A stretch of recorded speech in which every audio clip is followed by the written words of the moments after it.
everybody.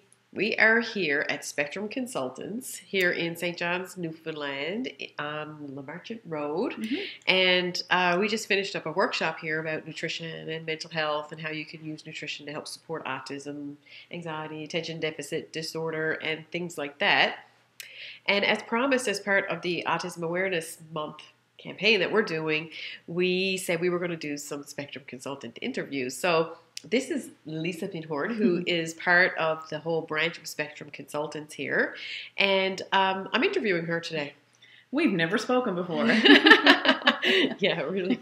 So hopefully before this month's over, we'll have some other people from Spectrum Consultants. And even if we don't get it done in Autism Awareness Month, know that you'll see all the other consultants at some point through Feeding Future's webpage and emails and things like that. So, but today I'm going to interview Lisa about the work that she does with Spectrum Consultants. Specifically, I don't know if people know this or not, but she's probably one of the, like a short list. I don't even think they could all fit on one head of a certified pivotal response therapist here in the province of Newfoundland and Labrador. And when we talk about pivotal response therapies and cognitive behavioral therapies and behavioral therapies and stuff like that, they all offer great results.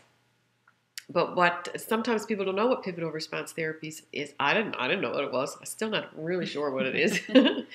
So Lisa's going to tell us about that. So what exactly is pivotal response therapy? Well, I don't blame you for being confused because they probably couldn't have picked a worse name. But I guess I'll talk about it in a short thing, and then I'll give you a couple of examples about how we can use it in the lives of our children and families. Pivotal response therapy is a cognitive behavioral therapy, and that's a really fancy word for trying to teach people new behaviors around challenging things that challenge them. Like if you and I were in a therapy session and we were trying to eliminate the challenging behaviors and replace them with a positive behavior. That is what we are always trying to do with all of these therapies with these children. Sure, yes, yeah. The difference in pivotal response therapy than other different types of therapies that are out there is that this is a really naturalistic, play-based therapies that's based on the specific child and what that specific child, not only what that specific child needs therapeutic-wise, but also what they love and what they're interested in. So, if you have a child who's really interested in, I don't know, Sesame Street or Minecraft or, something else, drawing pictures or if I was getting pivotal response, I would be, maybe you'd use the fact that I love dogs. Oh, yes. Absolutely, we would use that. Because I love my dog. She does. She loves your doggy. Anyway, that's what we do. Yes. And in traditional therapies, the therapies that generally governments fund and say you can be part of this ADA program, they're a little bit more structured than that. Like the day that the therapist comes in and says, okay, today Johnny needs work on his fine motor skills. His fine motor skills are not that good, so we're going to make him put the blue peg in the blue hole, and we're going to reward him with Smarties afterwards. Or a cookie. Or a cookie. So now that's a real black and white kind of example, but what we do is the reinforcement in the therapy is something that the children love. And it's something that, Billy really likes, but Alex might not like at all. So it's a really specific prescription to how they move in the world and where they live in the world. And it's really a thing that we teach parents, and we like to have the grandparents involved and all those kinds of things, because it really is a philosophy that you have to adopt throughout your whole philosophy. It's a family philosophy almost. And that So you kind of get the opportunity to reinforce that behavior no matter where you are, whether you're in the supermarket or you're in the therapist's office or you're in the school or wherever. So you actually get sort of more bang for your buck because you can reinforce it out in the world. Absolutely. Is that what you mean? Totally. It's one of those things where you are doing it, it's teachable moments. When you see the opportunity to build on the thing that you're working on, you take advantage of all those opportunities. It's in the swimming pool, it's at the gymnastics club, it's at whatever, music lessons, those kinds of things.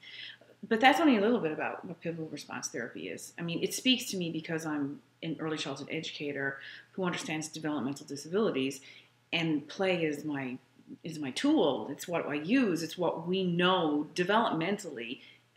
Play has a purpose in the lives of all children, whether they're typical neurology or whether they have special needs. I mean, play has a purpose. It is the work of children. It's how they figure out how their world works. And I do think we do an injustice to special needs children when we take them out of the natural world and sit them in a therapist's office and tell them to put blue pegs in blue holes.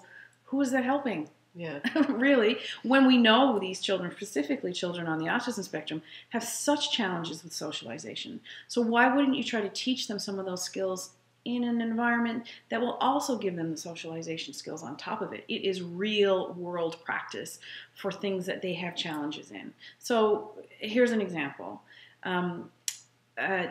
We do structured play dates with kids. So we know that children who have difficulty with initiating social responses. I saw it today with my kid. She had her first ever real nice birthday kind of play date. It was an exciting day. It was a very exciting day. It was so wonderful. But I had to facilitate a lot of the social stuff because when her friend would say something, my kid doesn't know that there's a reciprocal thing that's going on back and forth with the language. So you're setting it up. And sometimes we set things up in the play so that in order for the task to be finished, you have to ask a question. And that's one of the pivotal, there's lots of things that are pivotal in this therapy, but one of the things that's pivotal is that when you teach children how to initiate a social reaction, we see their trajectories of development go shoo, up into space. And that's the reason why I love it, because it speaks to my play background. It speaks to natural reinforcements. I don't think anybody should be reinforced with a Smartie or a Juju for putting a blue peg in a blue hole. Or making the reinforcement is natural within the activity. And it's holistic. It's holistic. Yeah. It's very family empowering. It makes families and parents feel like they have some control over this condition that is and they so see the benefits in their everyday lives and things like that. You absolutely do. And it's teaching children where they live. It's not it's parents and family and everybody being involved in helping their children navigate through this world that's so confusing for them. So if people need to get in touch with you to help you, if people want to get in touch with you so that they can learn more about the pivotal response therapies and the other work that happens, I guess in this video, at the end of the video, if you watch till the very end, you'll find some of the Spectrum Consulting information, and we'll put the link in the video so you can hop right onto their webpage. And it's a fabulous service. We're here today. We did a workshop here in their playroom around nutrition and things like that. And then there's a naturopathic doctor, Dr. Matt Gulliver, who does amazing work. There is Paulette, who's doing her great, amazing stuff. And then there's an ADHD coach here, Brett. So it's a one-stop shop for autism and attention deficit and all of those kinds of things all in the one space. So we're super excited that the service is here. We're very lucky. Yes, we are. I mean, the last thing I would say, and we're talking a long time, but the last thing I would say is that pivotal response therapy works so well with food therapy. When you don't join them together. And that's sort of, I guess, that's why we're here, because the program that we offer, called Feast, is actually a holistic therapeutic nutrition program that that Lisa does the other part of it, which is the pivotal response and food therapy. So when you can combine the food and the pivotal response together, we've seen it work. It's just amazing. Mm-hmm. It really is. Yeah. So we'll see you next time, and have a happy, healthy day. And anything else? No. Bye. Bye.